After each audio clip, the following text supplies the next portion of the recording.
সবাই পড়ে আসছিস তো? স্যার আগের দিন বলেছিল যাদের যাদের পড়া হবে না তাদেরকে গামরাঙ্গা বানাই ছাড়বে। তুই ভুল শুনছিস, সারাদিন বলেছিল যাদের পড়া হবে না তাদেরকে তেঁতুল মাখা করে ছাড়বো। আমার কি হবে রে, আমি তো ঘুড়ি পাড়তে গিয়ে আম গাছ থেকে পড়ে গেছিলাম, আমি তার জন্য পড়া করতে পারিনি। আমার কোনো চাপ নাই, আমি সবগুলো পড়া করে আসছি। দুঃখের সময় হাসির কথা বলিস না রে ভেলু, তুই পড়া করে আসছিস, আমাকে লাগে না তো। দেখ স্যার আসুক তাতে প্রমাণ পাবি পড়া করে আসছে কি না আসছে।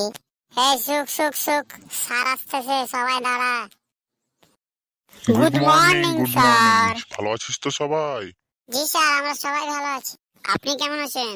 আলহামদুলিল্লাহ পচা, আমিও ভালো আছি। তো বল সবাই পড়া করে আসছিস?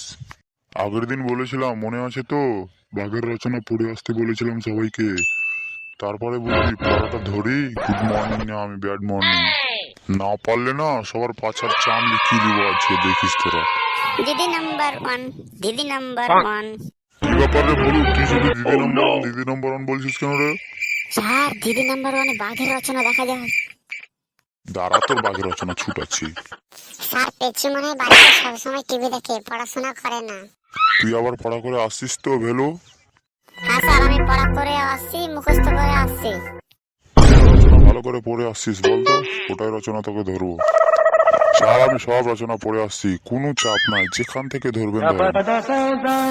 কিন্তু তুই যে বললি যে আমি শুধু বাঘের রচনাটা পড়ে আসছি, এখন তো বলছিস সবগুলো হয়েছে। দেখ না স্যার, যা রচনা ধরবে সব রচনাকে আমি বাঘের রচনা দিয়ে শেষ করে দেবো।